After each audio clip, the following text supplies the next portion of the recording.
Hello everyone. Good morning. Dr. Rao here. Welcome to everybody on all the channels. Uh, Hope you are having a good Saturday morning and doing well. Here in US, it's kind of nice in Iowa, sunny and not too hot, not too cold, and pretty nice weather, right? Um, but as my family is preparing to go on our activities that we do. We go to a park, we go to a river, or we go to have some breakfast or whatever, right?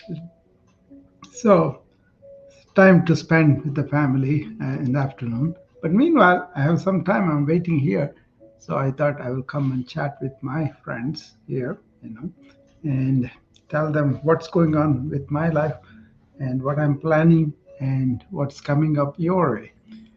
I am doing the morning routine every day so that we can pay attention to some things that we don't usually and then get stressed out at the workplace. So, if you are really stressed out, burnt out, that's kind of reaching at the level that is really not good. And then you come to people like me, and then we try to help you. That's fine. But then, can we be proactively prevent these things? That's where I'm coming from. If you prepare your body, your mind, and your heart a little bit and go there with already your body energized, and you kind of calmed your mind down, and you kind of ended up um, in the present moment and carried that to the work, and you can work in flow, and you can prevent reacting for all sorts of things and respond to your activities with a heart full of service spirit, right? So that kind of thing. So I was making them people do four things in the morning: stretch your body, deep breathe into it, and keep your awareness in the present moment. And the fourth thing is watch your thoughts. Don't let the thoughts go all over. And cultivate an attitude of service and not to react too easily for too many things. And be equanimous in good times and bad times. Okay? Celebrate, but not too much. And don't get discouraged or not too much either. So that kind of thing I was focusing on in the morning. So I kind of wake up in the morning and then be in awareness. That means I don't let my thoughts get away and go on their own. I kind of stay in the present and continue that, into whatever we have to do. I don't open my devices right away. Even if I open, that will be for some spiritual thing I'll be looking at, not at the mundane news, negative news, and all that, right? So that kind of thing is very important, I think. So in the modern age, with all the devices that we have, we don't want to, give more stimuli to already our rapidly thinking mechanism, right? You want to think, but you don't want to be overwhelmed by the thinking. That's what is happening. That is what I see: information overload and brain fog and brain exhaustion, stress, and all. People react too much, right?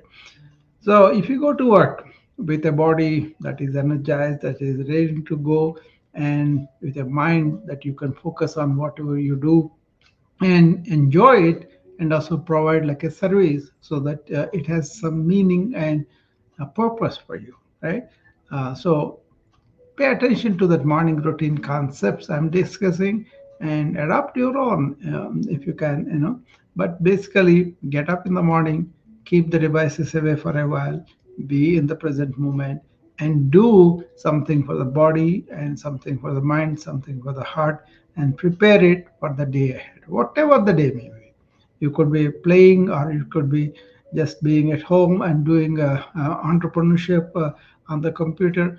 All those things require this little attention to these things. Okay, and once you go there on the workforce, understand the modernity, understand the technology, understand the pressures we are under, all that. Okay, then you will have energy for your relationships that mean to you, and you have kindness and gratitude within you, and you will be making a lot of friends with that kind of attitude, right? So that's the kind of thing I'm focusing on these days. And also, I come in the middle once in a while with these kind of sessions where I'm in service to people who any questions or any doubts or any comments that they want to share with me. That's fine. Usually people are shy about it, but I'm not any person who can disturb you. I just want to be helpful, right? So it's more like my life is at a stage where I want to give back because I had 40 some years of internal medicine practice in the United States.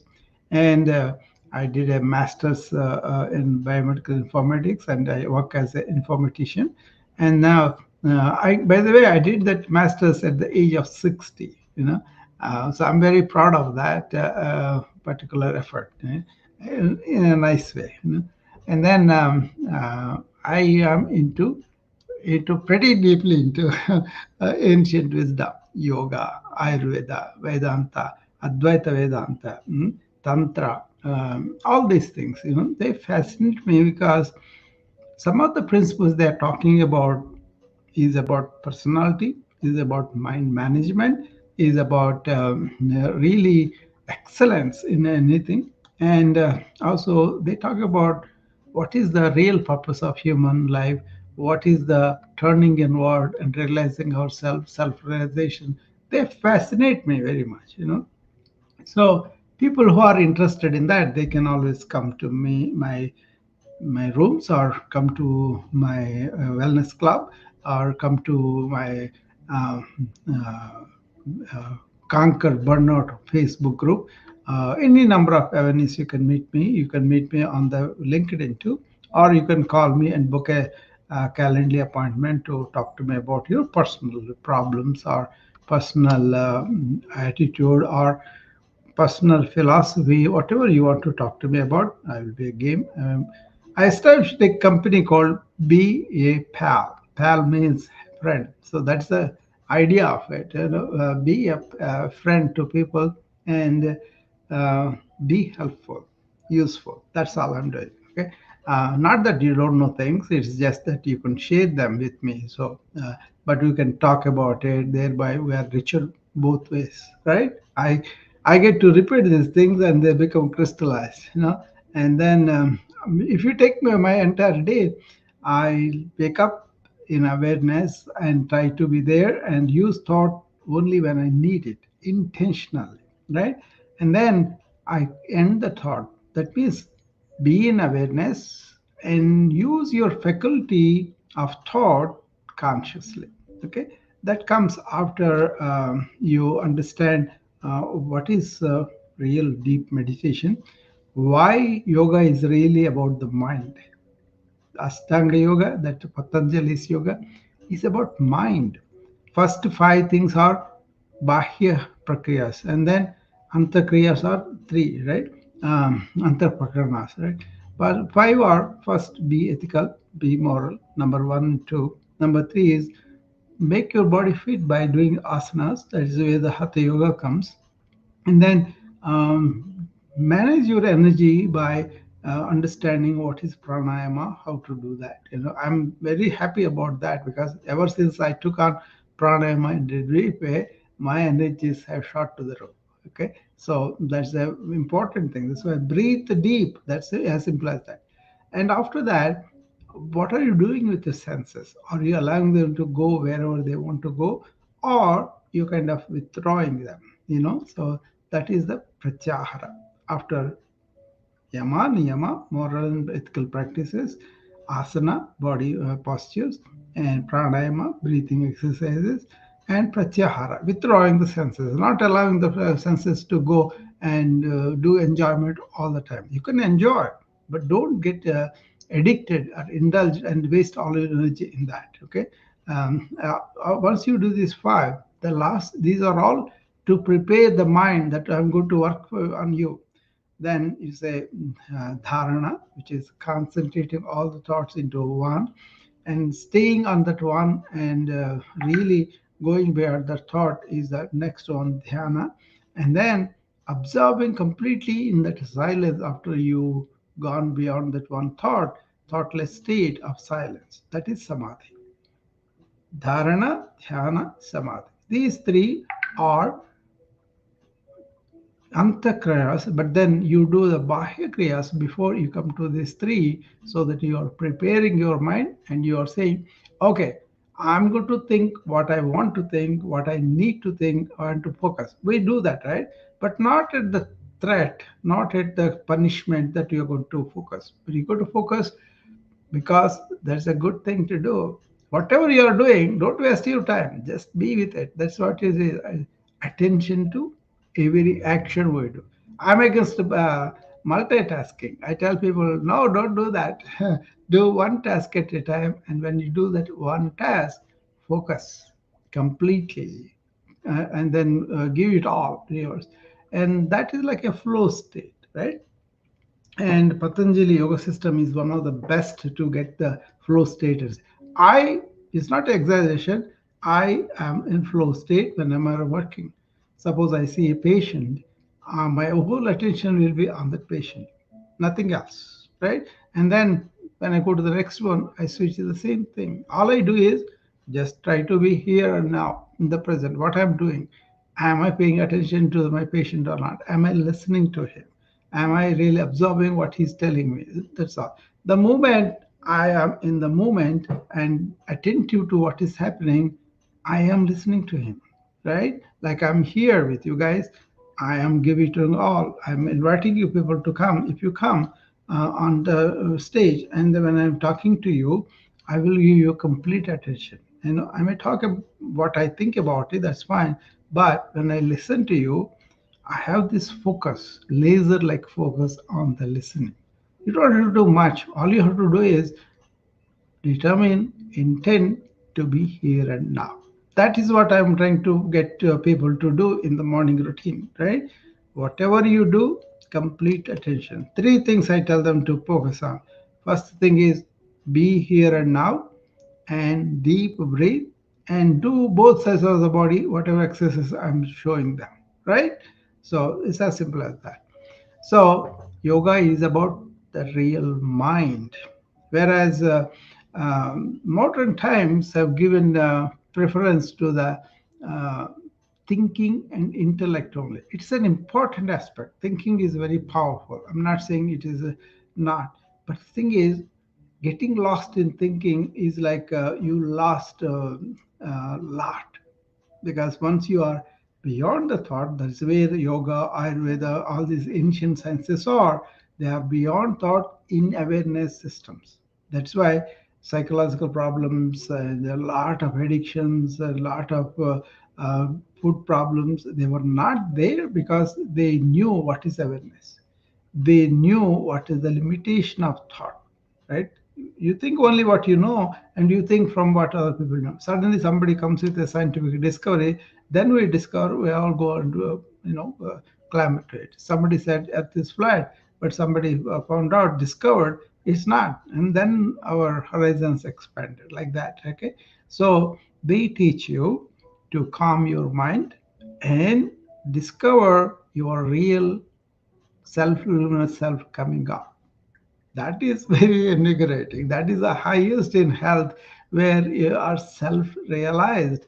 You are realized your real sense of self, that you feel, I am that. That doesn't change from the childhood to the young man to the old man. The same thing is there. Thoughts may change. Our imagination about that may change, but not really our sense of who we are, right? So remember that, and then once you understand, it is about mind and not staying in the mind, but going beyond the mind. That's where the mindfulness, meditation, all these things come. But you don't have to make this episodic. Be attentive sometime and then miss it and then go all over the place and then come back. That is a lot of torture, a lot of waste of time, so waste of energy too. So what you do is you kind of understand what is meditation, what it is like to be meditative all the time. I'm not bragging or I'm saying I'm superlative or anything like that, but I ended up in that. This is called manonasha. Okay. Before I was in manolaya. That means I kind of meditate and then my thoughts go up and then to get them control, I meditate. So the episodic sitting down and meditation, you can do that. But then this is like a vacuum. Thought is raising up and you're putting it down with a every practice and then again it goes. But once you understand the mechanism of the thought, once you understand there is something like you don't have to deny thought, you have to suppress thought, but you understand how thoughts are formed, how thoughts can stay in your mind, how thoughts can be managed when you want. And if you understand the thought is a tool, thoughts are happening to you, then you would say, oh, I have these automatic thoughts, I have these negative thoughts, because you understand the animal of thought. And you tell them, keep quiet, I will use you when I want, otherwise I'll put you. And thought creates the ego, and then we think we are ego and we go pursue that. So if you understand what is real meditation is, and then stay in that energy of awareness, then you can use the instrument of thought very effectively whenever you want to use it, but Western thinking was I think therefore I am, you know Rene he Descartes, Rene Descartes, he used that, right? He said, I think therefore I am, because he wanted to have some existential thing, right? But then he stopped one step short, according to the ancients. They said, no, no, we have this consciousness in this, we call it awareness in each person. That awareness is fundamental. And in awareness, we have the thoughts happening to us. So be in that original thing and then use the thought as an instrument. It's very difficult, but you start with, okay, let me not expose myself to many stimuli, right? Then what it is define your purpose, define your goal, define what you want to do to everything. Not when the things threaten, not when the things are really at a dangerous level, but normally, if you're serving people, serve them with full heart, full mind, right? So gather all your thoughts, prevent as many as possible thoughts that are unnecessary coming out at you. Okay? Once you avoid the stimuli as much as possible, keep them down. No multitasking, no reading all the stuff and really books and everything. All those are stimuli. But what is needed for you, important for relationship, for your talents, for your profession, okay. But why do you have to have all the unnecessary things and then keep them like our mind is a dustbin? All the trash we throw it there, that is how we do all the thoughts in there too. Don't do that. Okay, first eliminate all the unnecessary stimuli coming at you, and also all the things coming from your past as memory.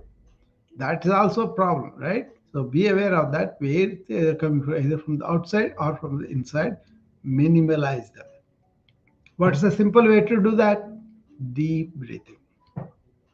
Do the deep breathing and focus what you are doing, and you'll avoid all this. Otherwise, you're unnecessarily, unconsciously looking at the phone, all these intimations, all these notifications, everything coming, and they want to get your attention.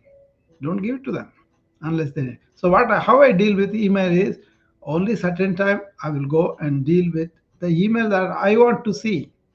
Who are the people I'm dealing with? Who are the current people that are dealing with me? Or what are the whatever relevant to my work, to what I'm doing, I only see them.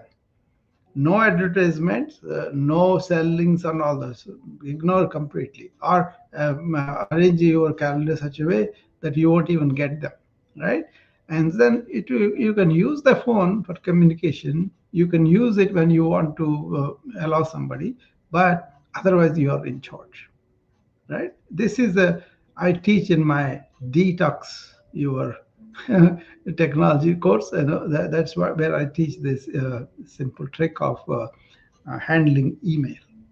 That's important is we are not going to allow so many stimuli to us. That's the number one. Then if they're crowding your mind, breathe and slow them down.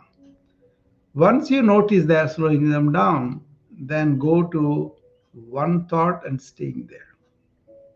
Identify the thought negative, then you can do cognitive reframing, or we call pratipaksha bhavana. Opposite feeling you're going to cultivate, right? Positive you cultivate. So then after a while, then you know you're not thinking too much, you're not allowing too many stimuli, your thoughts have slowed down, and you went to one thought, and then you want to go beyond that thought into the thoughtless state. That is manonasha. That means all this mind made things you understood, you transcended. Not that you destroyed it, but you spiritualized the thinking, right? And then you will be control of the thinking. Then that's a major thing about Mannash. One of the things how you can be in that all the time is that awareness is you. So I remember saying attention has always to be on the inner self. That self is that awareness that is there in all of us. Okay, that's where we are one. We have different forms of body, different capacities of the body, different minds, different thinking, and all that's all fine. But at the core is that life force, not only in us as people, but also there. So what I do with my patients, I try to go there. Namaste, that's a simple thing, right? Namaste signifies I have divinity in me and I see the same divinity in you and everybody else. So I'm prostrating to the divinity to you from myself. Okay, that is how you keep your focus.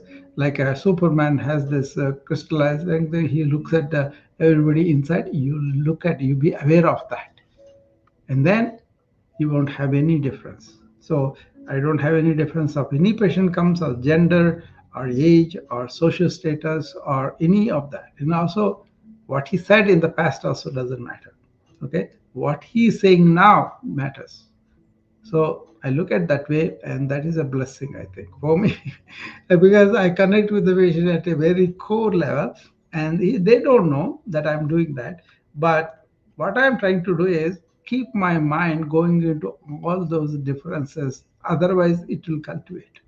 So I'm not in the mind, I'm in the awareness. That is spiritualizing the mind. It's called manonasha. Okay, once you understand that, then you can progress towards that. Whatever stage you may have, maybe kids have too much information overload. Doctors have too much information, and IT professionals have too much information. Teachers have, do you name it? Housewife has too much information because the phone is in our hands and we cannot control that. They are going to dish everything. They don't care about your being. They don't care about anything. They just care about your attention. They want you to pay attention to their product and buy it. You know? Do you need them all? Do you need this torture on the mind? We don't. But we don't pay attention, then they go on doing it, and we're going to. This is a serious thing going on in everywhere. My thesis in my master's was information overload. That was in 2008 when I started that course, and I finished in 2015, right? My course was, but then we discovered they were already worried about in France, and they have this executive secretaries, all the people do all the office work and all that. They put EEG monitor on them, and then blood pressure and all that, and then they kind of studied them in their work. While they are working, they studied them, and they discovered how much information overload is coming at them, and how they are reacting, how they are getting brain fog, how they are getting restlessness, anxiety, depression, and all that. Okay, so once you see that, then you are in the information. You cannot deny it. I'm an informatician. That means I deal with the information, but I deal with the insights of the information. I deal with the data, what is good data, not good data, and how much I want to allow into my mind. It's my work to evaluate a particular report by the hospital team. They come and give me, this is what happened the data wise in the last 3 months. Okay, these people have developed this, whatever we are doing. I look for the clean data. Then I look at the focus of the data. I look for the inference of the data, and I look for the what is the result, how we can use to improve the process. So you got to be very keen like that. Otherwise, data will drown you. So luckily, I have this technique of keeping my mind empty, right? I deal with it. I am finished with it. Then I dump it. You can learn that. Okay, learn that for this age is very important. Now the artificial intelligence. I'm deep into that. I'm learning a lot of things, and that is helping me a lot because all the things that I do before, I'm doing them at a fraction of time, and that's why I get all this time for to talk to you guys, because I do my things, but I do pretty quick. Okay, kind of retired life in a way. I didn't have the same big clinic I disposed of in 2019, but I have a, online consultation and also be a Palace online company, and I just spend my time online talking to people who want my counsel and talking to people to help them. And I come on this social media, I talk to people, and I have wrote several books. Only some of them I release, and that kind of digital assets are created for the posterior, for the people who can use them later. But a lot of it is people are not realizing they need this kind of skills, especially related to information, data, and our thought, how we use them to improve our quality of life, and at the same time don't lose your mind. That is what is happening, right? People are stressed out mainly because they don't know how to handle their mind, right? They go and discuss with so many. Now work on yourself, look inside and work on yourself. Okay, so I'm talking randomly, but I'm planning a wellness summit. Okay, you may want to attend to that. It will be on a weekend, either 1 day or 2 day. It depends upon how many topics we want to talk about. I did this last time year, so I want to do this yearly. Last year, I did pure wellness summit. That means what are the pillars of wellness? How the four pillars, right? Nutrition, exercise, sleep, and calming the mind. These four, right? So I discuss nutrition. Where do you get your nutrition? Or do you pay attention to that, or do you just pick up mechanically from supermarkets? Okay, and how do you prepare that? Who is preparing it? What kind of attitude they have, and how do you consume that after the food is prepared? Do you sit down and munch it and really enjoy it, savor it? And also, do you have limitations of the portions and all that? Not violently, but all. That's a complicated thing, right? And then, how do you responsibly dispose of the waste? That is for the nutrition. For exercise, what is exercise? How do you move? Do you have a habit of having a regimented exercise, or do you incorporate into your work routine? All the intricacies of exercise we talked about. Then I talked about what is the quality of sleep you have. Can you improve that? Okay, and then I can vouch for you. I sleep very well. Even 2, 3, 4 hours I get to sleep. I have a quality of sleep that really refreshes me in the morning. I don't mind getting to bed at 11 o'clock and then waking up at 3. And I have today morning also, I woke up at 3. And then I've been doing a lot of things. So this is like a mid afternoon for me. It's not even 10:15, I think, 10:20 now, So it's like a late into the day for me. But the energy is fantastic. And the quality of sleep you can assess by how you wake up, how alert you are, how aware you are, how energetic you are. If you have these three things very well, then you are sleeping very well. You are sleeping optimally. But a lot of people these days, they are inundated with a lot of data. So they sleep on a lot of data and they get up and they continue that and they are neurotic with that data. That's not good. You got to empty your mind before you go to sleep. That's a big deal again. So uh, that was discussing on the quietening the mind and all that. That is what I did last time. I deliberately kept simple so that people can absorb it and at least pay attention to those. But if they have questions, that's when we can take it up. And then this time, I'm going to make one word before the wellness: proactive wellness. What does it mean? That means you're going to be proactive about your wellness. You're not going to wait till it breaks and then you go to the doctor. You got to understand the existing knowledge, both modern and the ancient. What did they say about nutrition? What is good? What are the portions? There's a number of nutritionists everywhere. There are so many dietitians out there. So much of knowledge of the ancient Ayurveda is there. So you can really understand what is smart to be about nutrition, but how can I be proactive about it? Don't go to it when somebody comes and recommends you. Go there because you yourself are proactive about your nutrition.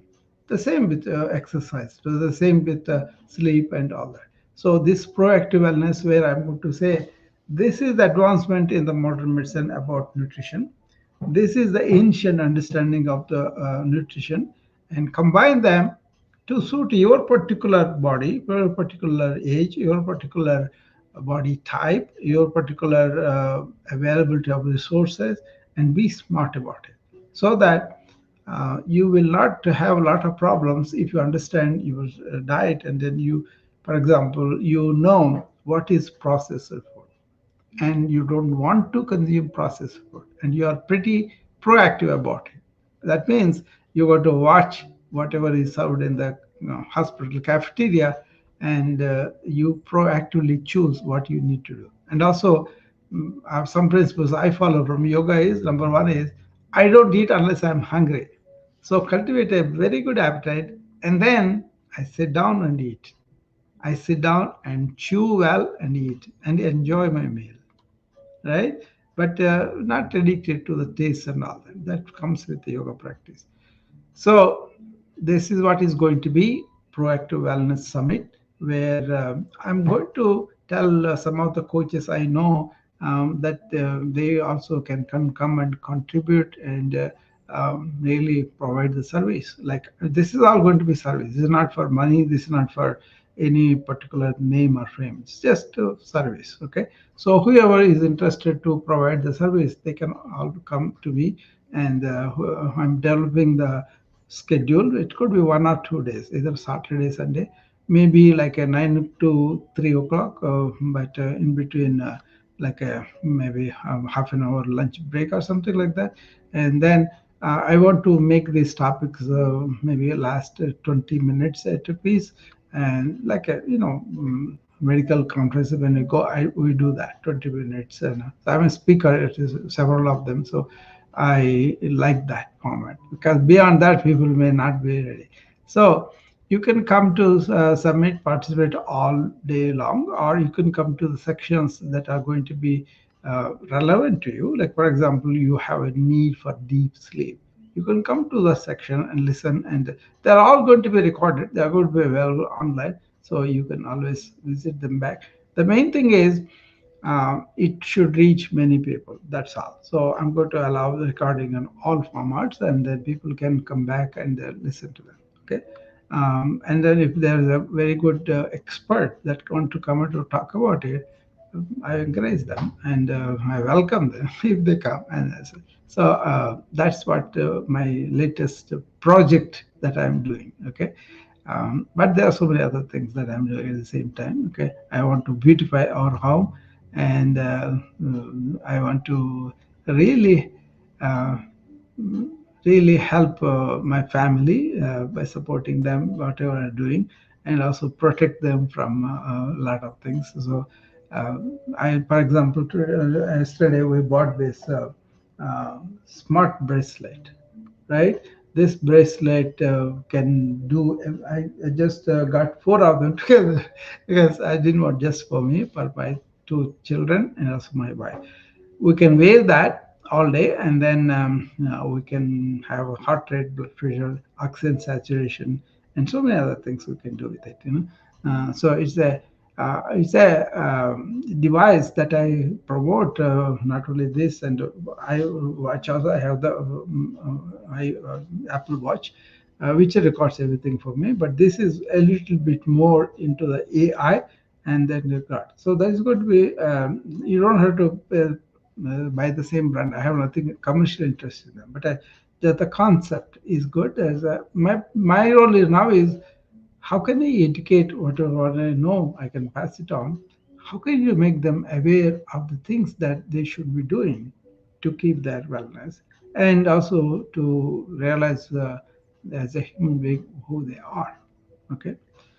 So that's what is going. So as a service, we're going to offer it, and whoever wants to participate, they can come and talk about these things. Okay. Anybody has any questions, or I'm just talking about myself.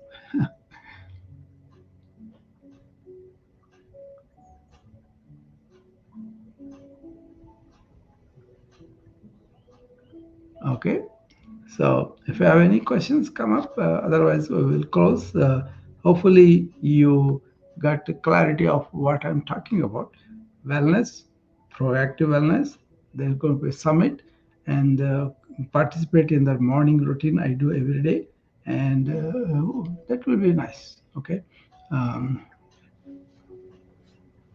so as I'm paying attention to so many channels, I may be missing some things coming up. But anybody wants to come up on Instagram and new vibe, you can. But I on the StreamYard, I had this Facebook and LinkedIn and YouTube, and usually they have to do something special to come and talk to me. Okay, but anybody comes with a question that is applicable to everybody, and will be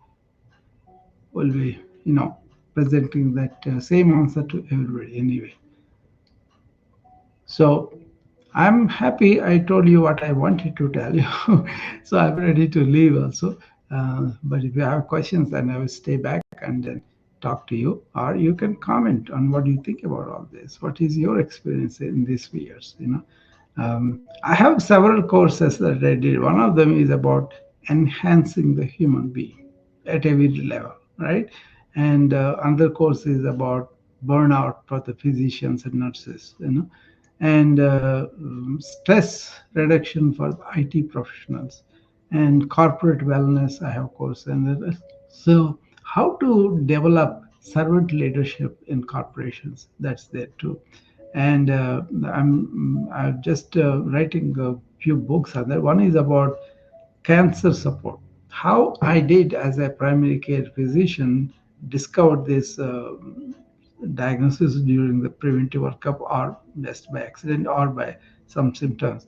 But then I didn't really dispose them of oncology. I referred them to the oncology, but I kept on following them and encouraged them to come back and talk to us about things, and provided psychiatrical and psychological and philosophical and end of life issues. So many. So I wrote a book on that. How can primary care physicians can support cancer patients? Okay, that's recently I did that.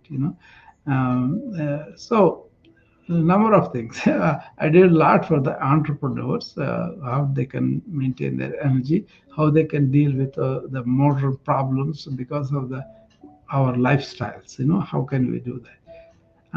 My biggest thing was about what are the modern challenges, and how can you have some hacks from ancient wisdom to handle this. That was my biggest thing, and I did that. So hopefully you get to read them, and then uh, feed me back. What do you think about them? Okay. My website is bapal.net. That's where you find some of these books and courses and all that. Okay.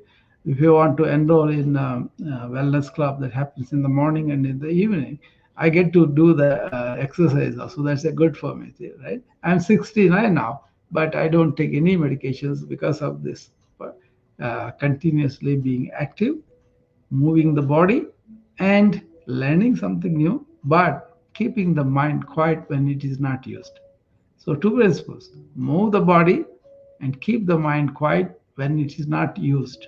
Okay, so that silence is really something else. It is blissful and it is rejuvenating, and we can all have that. That's a great contribution of the ancient yoga and other things too. But then there are so many types of yoga. I did some books on integrating all these yogas. We can do what is called action yoga, that is the karma yoga. In the COVID times, people were very scared about going near the patients and treating them. But I don't have any fear, mainly because of this. Because in karma yoga, they teach you you are not just this body and mind, you are that inner life force. They can call it Atma, they can call it soul, they can call it consciousness or self or energy, any number of things, right? Love and all that. There's so many people call it that. And then you kind of know that the body is going to die sooner or later. You try to save the patient, you try to do, but if they unfortunately lose the, in spite of our efforts, then you take this philosophical angle and you're not afraid. Because you yourself know your body is not going to be here for permanent, and you don't identify with that. You don't identify only with your thoughts and mind. That is the advantage of understanding what is true yoga and staying there. It's not just about, you see, Americans have a tendency to trivialize deeper things. They trivialized yoga into this physical yoga only. That is really loss. You are losing a lot of understanding, a lot of wisdom, if you just think it's all only physical. And then it is physical. You can do it physically. You can be very healthy. I'm not denying that, but that is minimal compared to what it can gain. And don't trivialize these things. These are pretty deep, very respectable uh, insights of wisdom, okay, that came because they sat in meditation, calmed that superficial mind, and found the depth of our being and found answers in our inner nature. Okay, so you can also get them if you only you calm your superficial mind and sit down. Practice that twice a morning. Don't have to do all the way. Just be realistic about it. Just to calm yourself down before the day and after the day, and sleep on as much empty mind as possible. That is going to revive you physically, mentally, emotionally, and spiritually. Okay, so I will go on talking like this because I love this stuff. I love to tell people we can do way better as human beings. We can do way better to the earth. We can do a lot of service to not to the people, animals, and plants, and also the planet, right? So wellness and planet. These are my two passions, you can say. So with that, I will close now, and I will see you back again, at least in the morning, 8 o'clock. And today also I did that because normally I was only doing weekdays. But if I have some family activities on the weekends, I kind of reserve that. But today we will going in the afternoon, so I said, oh, we will do in the mornings today. Okay, weekends for weekdays for sure. Okay, I am preparing myself for the day, and I'm letting my friends see what they could do and what they could address their own personal things, and then maybe people will be helped by that. Okay, so people are clapping or appreciating on the Mumbai. I would like to see them come up and talk to me, but somebody said they let me talk all the time, okay, because they don't want to disturb what I'm saying. No, this is all for you. This is done. So you take the opportunity if you have something to contribute, comment, or question, anything. So thank you all on the Instagram, whoever have come. And thank you all on the LinkedIn, YouTube, and Facebook on the StreamYard. And thank you all on the new vibe. Bye bye.